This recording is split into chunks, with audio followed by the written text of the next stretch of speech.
Hulaan mo kung anong wika. Tara, bisikleta tayo. Sige po. Thank you.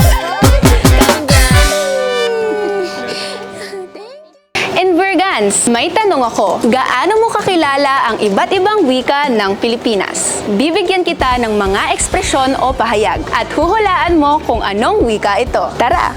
Anong wika ang maayong buntag? Piliin niyo ate. Huh?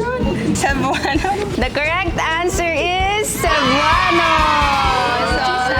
Ang ibig sabihin ng maayong buntag ay magandang umaga sa Cebuano. Ito, medyo sweet naman. Palangga, taka, Bicolano, Waray, o Hiligaynon.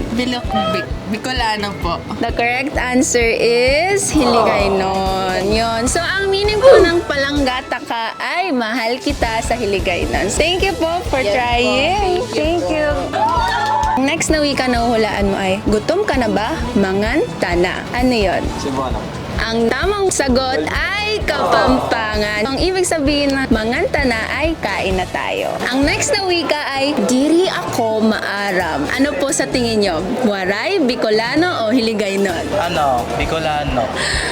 The correct answer is Waray. Ang ibig sabihin po ay hindi ko alam. So ngayon, alam mo na po. So, Hindi ko talaga siya alam. okay, thank you po. Ready ka na po ba? Opo. Okay, ambot sa imo. Kapampangan, Cebuano, or Tagalog? Cebuano po. Cebuano is the... Ang tamang sagot ay Cebuano. Ano pong ibig sabihin nun sa tingin niyo? Wala akong pakialam sa'yo. Pwede ring ewan ko sa'yo. Yun, binabati ko kayo sa iyong pagkapanalo. Ang susunod na wika na huhulaan mo ay Marhay na Aga. Ano sa tingin mo? Bicolano, Ilocano, o Hiligaynon? Ilocano. Ang tamang sagot, Bicolano. So, ang ibig sabihin ng Marhay na Aga ay magandang umaga sa Central Bicol o Bicol. Mali! Ayan. Naimbag amalem. Ano ang sa tingin mong wika nung sinabi ko? Sa tingin ko po ay siya po ay... Tama! Ang naimbag amalem ay magandang hapon. Pinakahuling tanong, anong wika ang Padayon and Vergans? Waray po. Tama!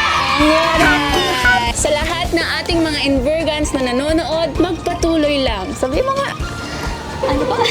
Padayon and Vergans! Kuya, hulaan mo kung anong wika. Tara, bisikleta tayo. Ano yan? Tagalog. Tama! Yay! Sabay! Let's go.